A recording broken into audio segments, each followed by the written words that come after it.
Happy day, everybody, and welcome back to the show. I'm so glad to be back in the studio with a good friend of mine I'm going to introduce in just a minute. But this is our show, Mortgage Talk and More. I'm your host, Mark Hairston, and every week we attempt to bring something of value to you around your real estate needs, maybe investment properties, how to leverage real estate, how to be creative in your financing. And I'm excited today to introduce a buddy of mine named Alan Shesker, who has Shesker Law Firm that I've personally closed several transactions with, and he's going to bring a little bit different flavor to the conversation around how to buy properties, whether you're an investor or maybe you're buying a homestead for yourself in a creative way that, to be honest with you, cuts out somebody like myself possibly, because I do traditional financing, and he's going to talk about outside the box world of how to buy residential property primarily. So welcome to the show, Alan, and tell us a little bit about your background. Thank you. I appreciate it. And thank you for letting me be on. You bet. Kind of fun. Like you said, I'm an attorney, been an attorney for 33 years, I think, but got into the title work. I was a construction 33 years. You look 33 years old. There you go. That's exactly it. I don't feel 33. So was a construction litigation attorney and kind of gravitated towards title work and enjoyed it. And so then in 2007 went out on my own with the title effort, and it was fun all the way up until end of 2007 when the recession. So it wasn't. Yeah. It became less fun when there was zero transactions. I was around. Yeah. Yeah, I know you were. And so it wasn't fun. You can tell the people in an audience, the people who went through 07, 08, 09, and who didn't. We still have our stripes, you know. Have a look. And so that's what drove me to the topic we're going to talk about today, was the 07, 08, 09 recession, where we had to get creative because there weren't mortgages. No, it was very hard to get financing. Yeah, back in those days. Yeah, at first it was impossible. Pretty much. Yeah. You know, my first CE class, I remember in 08, I got certified by the Real Estate Commission to teach CE classes. In my first one, I titled FHA is the Way, because there was nothing else. Yeah. It seemed like that was the only loan out there that people could even get. So you came to the market with a different look at things, and tell us about how that's grown over the years. Yeah. So we started doing the seller finance, creative seller finance transaction, because it's all that was occurring at first, and then mostly, extremely popular during that era, because you didn't have to get with the mortgage company, didn't have to qualify with the mortgage company, and so it was available to the people. Right. And so I got into the area. I started voraciously learning everything I could learn about these mortgage wrap transactions, and became an expert back then. And then when everything came back and conventional mortgage were available to us, I just stayed in the area. I stayed in the space because I didn't want to get hurt again. So I wanted to be ready. That's right. And we're sort of back in that place now where it's not 08, 09, but the market has shifted because of interest rates being higher. There's a lot of opportunities in what you offer the consumer. That's why I wanted to bring you on, because you do things differently than me. We're going to use terms like wrap and assumption and sub-2 and things like that people may not be aware of the definitions and how they work. So, and you work with primarily investors, people who are buying investment properties, and of course consumers who want to buy a property to homestead to live in. Yep. So give us an idea of an example of some of these things we're talking about and how they would benefit some of our listeners now. Good deal. So my definition of a mortgage wrap, I try to simplify it. It's just seller financing, and you're not paying off the underlying mortgage. Okay. And so that second part causes people to go, wait, how do we do that? And that's what we're going to talk about today. But it's simply just seller financing, whether it's a wrap or a sub-2, and those are kind of different, but not even too much different in and of themselves. So I call it seller financing without paying off the underlying mortgage. And then if you want to separate it between wrap and sub-2, a mortgage wrap is your seller financing without paying off the underlying mortgage, and you have a bigger mortgage wrapping around that existing. Sub-2 is your seller financing without paying off the mortgage, but you're selling it for the exact amount that's owed, that existing and payoff. What's that called again? Sub-2 or assumption. Those are synonyms. Yep. Okay. So most people, I think, would be familiar with the word assumption. And I want to kind of give you a little example of what that would look like for some people, at least my experience this week. I had a young man approved up in the Copper Cove area to buy a property. He was a veteran moving from Florida, and he was qualified to buy under his VA eligibility, and right now to be around 6%. Well, he came across a property for sale up in that area, or the realtor did, and the underlying loan was 3% of a current VA loan. And he was able to pick that loan up as an assumable loan, qualifying assumption, because it's a better deal that I could offer him. So I lost that client, but that's called a qualifying assumption. And so he would have to go back to the servicing company and do his paperwork and pick up that loan and pay the difference. And now he qualifies.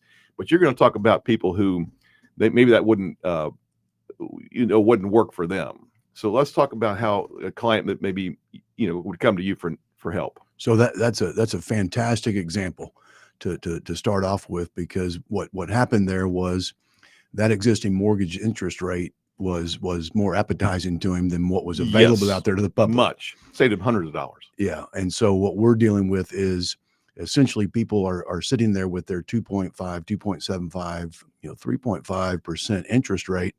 But buyers don't want to go out there and buy because they don't want to pay 6-7% interest. Yes. So what we offer. Tell me about it. Yeah. Including me. I'm sitting where I'm sitting. Right. And so people will say, all right, well, and sellers are understanding, I have an asset to sell and it's not my house. Yeah. It's my interest rate. Right. And so that's a grid point right there. Yeah. Your mortgage is your asset. Yep. That's amazing. Yep. And so they'll go out there and offer, 4.5, 5.5% interest, which is below what the buyers can get. Mm-hmm. And now your buyer pool opens up considerably. Right. So that's the consumer side of the transaction, not the investor side of the world. But the sellers are understanding that they have power in that interest rate, just like your fella did. Yeah. So an example is, I have a condo, and I was telling you earlier before the show, in Lakeway, that we bought in 2021 at 2.75% rate. I'll buy it. Yeah. Well, we may or may not sell it. We're leasing it now, but I'm thinking if we wanted to sell it, and I actually owe less than 200. It's worth about, let's say, 500. Okay, so there's about a $300,000 equity position. So let's say I wanted to sell it on that to make it attractive to somebody to buy who maybe didn't, either an investor who wanted to rent it out or somebody who wanted to live there. Tell us how that may work, if that would be a good strategy. So if I don't know what you're renting it for, but all you need to do, and you can do this easily, obviously, as a mortgage guy, you just need to figure out, all right, if I sell this thing at 5.25% interest, am I going to cash flow more? So let's say you said 500, you get 100,000 down, you have a $400,000 new note at 5.5. Okay. Does that equal greater than my rent rate that I can get? And if the answer is yes, then that maybe would be go that route. Yeah. And so, but the mechanics of it is the buyer in this case would say, hey, I like that 2.75 deal. It sure beats 6.5 or 7, so they could essentially take over my mortgage. Tell us how that works fundamentally. So you just got through giving an example about a qualified assumption. Yes, sir. What we're talking about is non-qualified assumption. Okay. And there was legislature that was passed that says, do we need to get consent or do we need to disclose to the underlying mortgage company? And the legislature said, no, Okay. This is not it's a don't ask, don't tell transaction. Got it. And so you're not getting permission and you're not going through any kind of qualification program with the mortgage company.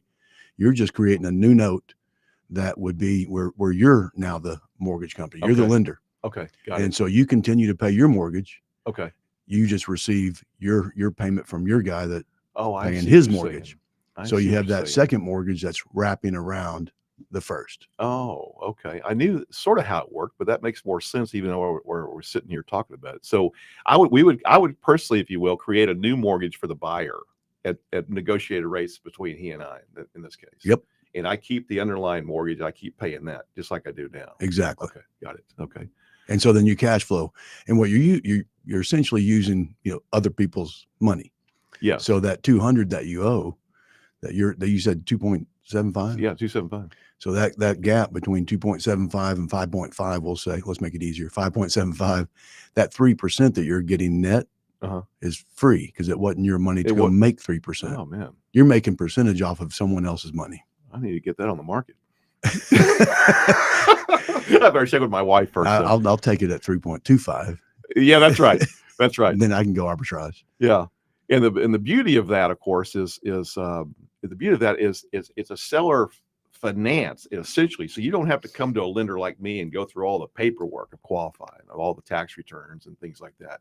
So if your credit may be dinged up, but you've got some money in the bank possibly, or maybe you're self-employed and you don't show enough income to go through the traditional programs. Yep. Loan programs. You're on point. This is the client. Yeah. Okay. And there's lots of people out there, you know, not every day, but almost every day I come across somebody who this may be an option for.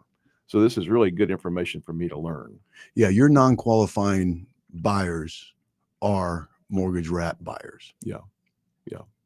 Very cool. And so categorically you have, let's say, two sets of clients. You have investors who want to buy investment property possibly.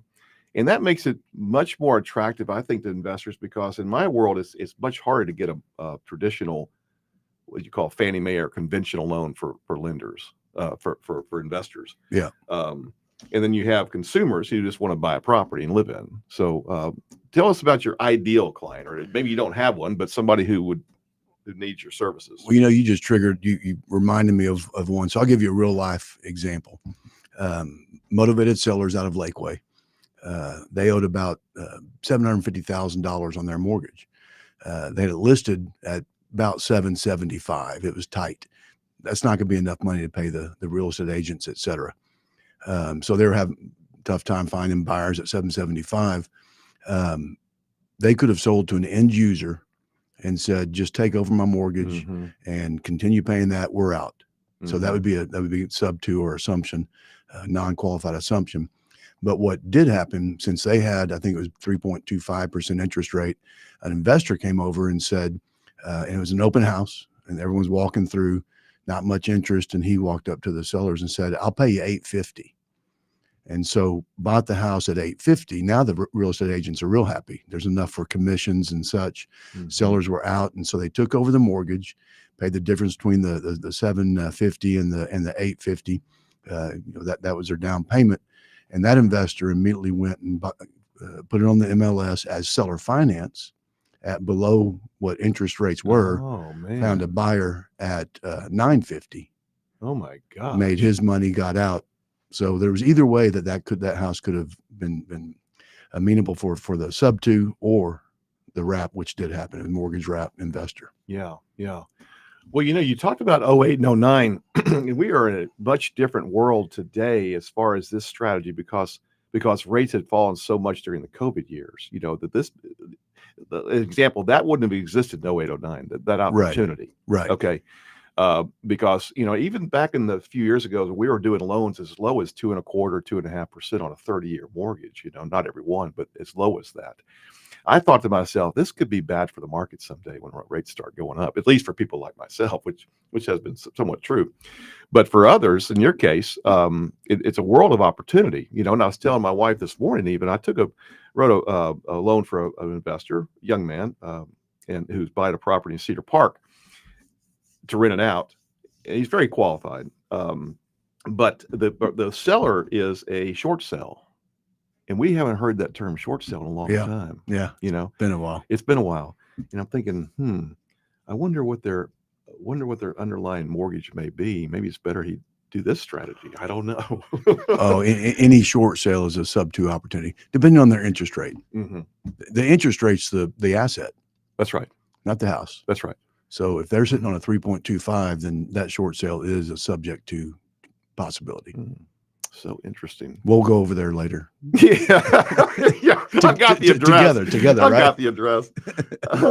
But and that reminds me, I want to be clear about the term short sale. Short sale means that if you sell a property and your property either is worth less than what you owe, and or after commissions and fees, your net would be negative. You either come to the table with that loss, or you negotiate with the underlying or with the bank or whoever to take the loss. Yeah, Is that correct? That Lakeway house was going to be a short sale. That's what I'm thinking.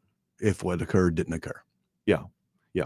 So I think sellers need to realize that, because if you bought a property in the last, well, even myself, I'll give you an example. We talked about this. I bought a property, my wife and I, in May of 2022. You know, there was a major remodel. We put a lot of money into it. And we are somewhat upside down as far as what we invested versus what it's worth today. Yeah. Now we put money into it, so we would walk away with cash, but if we had to sell it, but if we didn't have that equity position, that would be what I call a short sale.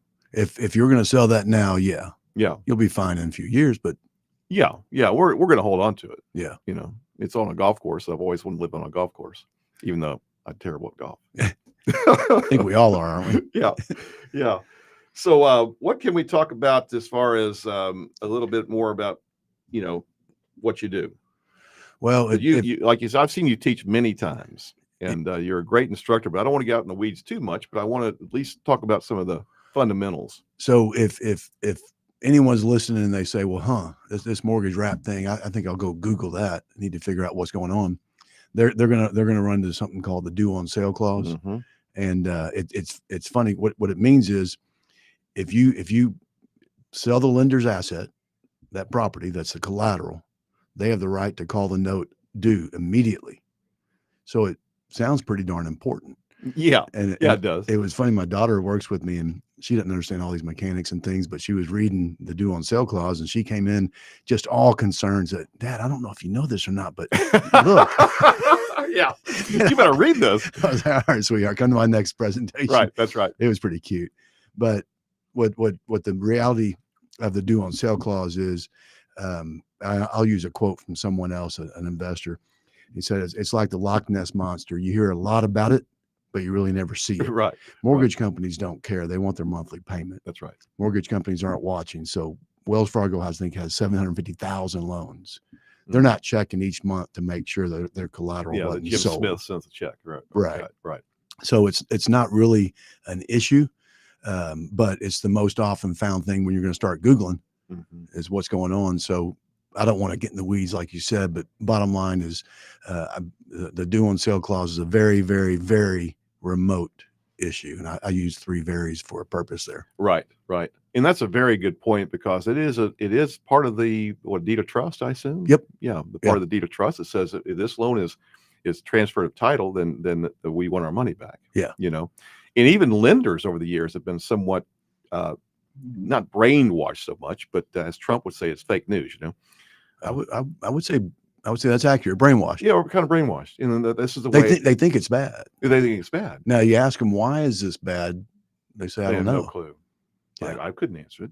Yeah. You know, it doesn't seem to make no big problem. Well, you know, what's the problem? You have two people obligated to pay the mortgage. Right. So in actuality, it's a benefit. It seems like it's a good thing. Yeah. You know, so, but you know, in some cases it could raise its ugly head, like that monster you're talking about. But Yeah. not often. Well, and if it does, we have a fix. Yeah, you got to fix. So it's, And you've closed. I think you said one time 10,000 of these. I had to add it up back in, I think 2018. It was around there. We're getting close to probably 15,000. That's crazy. Yeah. Yeah. Yeah. So they say if you've ever done anything for 10,000 times, you're an expert. Well, I think So I want to bring in experts to my show. You know. we figured the thing out, I think. Right. Yeah. Figured it out. And along those lines, there was something I was thinking about the due on sale, but that's not important because I can't think of it. But so getting back to somebody who may benefit this, again, from my perspective, is people who can't necessarily qualify or don't want to qualify at a 7% interest rate. They may be able to get a loan. So we're ready to sell our house. The last kiddo's graduating. Yeah. And we want to move out, a little bit further. And From that HOA you're talking about? maybe, maybe I do need some space. Yeah. And we're not going to go get a mortgage right now. Yeah. So the only thing I'm looking for is a potential seller finance wrap Mm-hmm. right now. So the when you say who does this benefit, everyone who doesn't want to pay 7%, Mm-hmm. whether it's investor or consumer. Wow, man. And the other point was when I saw you teach the last time, I actually hosted you at one of my lunch and learns. It was an excellent presentation. You know, most people think about a wrap as some sort of, different paperwork where you have different contracts and that sort of thing. Now, there's maybe more to it than just this 1-to-4 contract that you'd use anyway. Yeah. So what we try to do is make it look as conventional as possible. And what I mean by that is we're using the Texas Real Estate Commission promulgated purchase agreement. Mm-hmm. And then when we get in there to draft up the loan documents, it's the exact same set of loan documents that Wells Fargo and Bank of America are using. It's a note, warranty deed with vendor's lien, a deed of trust, Yep. Disclosures. And you said, you don't have to qualify. In these consumer transactions, the buyers are qualifying. They're going through an RMLO, residential mortgage loan originator. Okay. Is that what? Yeah. I forget the. That's it. So they're qualifying. You still qualify your end buyers if you want to, Okay. Yeah. Yeah. You still look at credit, and you should. and you should. Yeah. I mean, you don't have an underwriter. The owner is the underwriter. Is that Right. correct? Right. It's a seller finance. Well, the owner wearing a lender's hat. Wearing a lender's hat. Yep. Yeah. And so, yeah, well, I would go through the mechanics of getting somebody qualified if I were to sell one of my properties like that. Yeah. But I don't send it off to Mr. Cooper or something. Exactly. To underwrite the loan. And so let's see, what else can we hit on? Oh, I did want to talk about this. This is important. Let's say I sold that condo on one of these wraps, and I took back a note for $400,000 at 5.25 or 5.5, whatever, which is about a point lower or 1.5 lower than the market. It'd be attractive. Yep. And they quit paying. Then what happens? So, like I said, we're trying to make this as conventional as possible. Mhm. The seller has all of the rights that a conventional lender has. So they can go over there and foreclose on that property and recover that asset.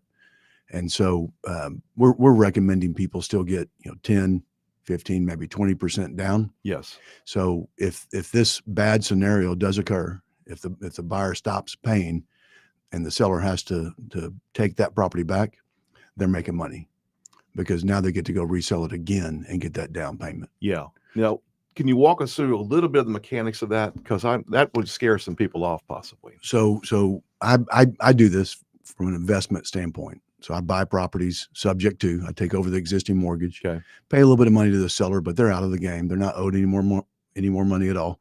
And then I'll just immediately go seller finance it to an end buyer. Okay. So they'll sell it for more than the note.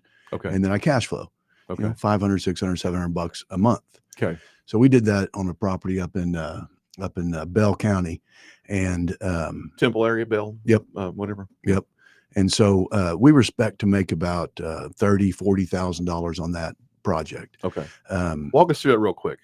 Purchase price and that sort of thing. So it was low up there in Bell County. Sure. I think it was about $175,000 purchase. Okay. And we only put I think $5,000 or so into it total to acquire the property. Okay. That's paying the seller and putting a little bit of paint and carpet in there. And then went out there and sold that. I forget what we sold it for. I had about 30,000 equity. So that, what was that? 210, 215. Yeah. And they brought some dollars down on it. The first buyer. And I call it the Amityville Horror House because I've only had to take a property back 3 times, but it's the same property. Oh my gosh. So we took it back, sold it. So again, we got down payment.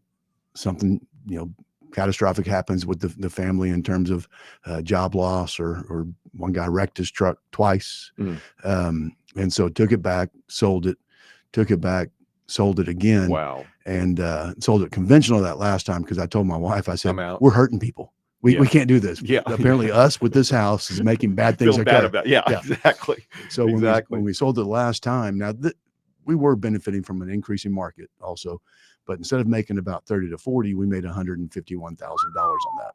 That's crazy. Yeah. So when you take a property back, assuming you've gotten your down payment correct, it's not a bad thing number wise. I don't want it to occur. Yeah.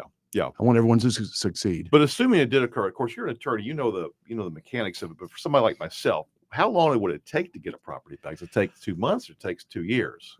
So let's say we've had maybe 25 defaulting situations out of all the ones that All of them? Yeah, not me. I'm talking about the ones that I've been involved in with the title office.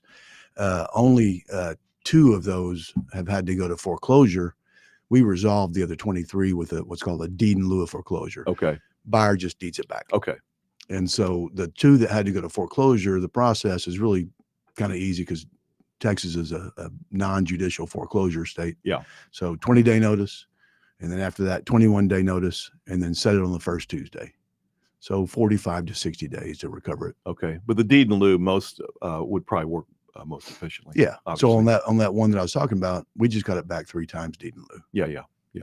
It go through all the courthouse stuff. Yeah. Well, we're about out of time, man. This is going fast down, Jessica. Wow, that was fast. It was fast. I told you it was gonna be fast. But tell everybody how to get a hold of your office, or how they want to find you. They have questions, or they want to do some business with you. Yeah. How Good does that deal. work? Good deal. So best way to get a hold of me is if you can spell my last name, you can find me. Spell that. So it's CESHKER. It's pronounced Seshker, but spelled CESHKER.com.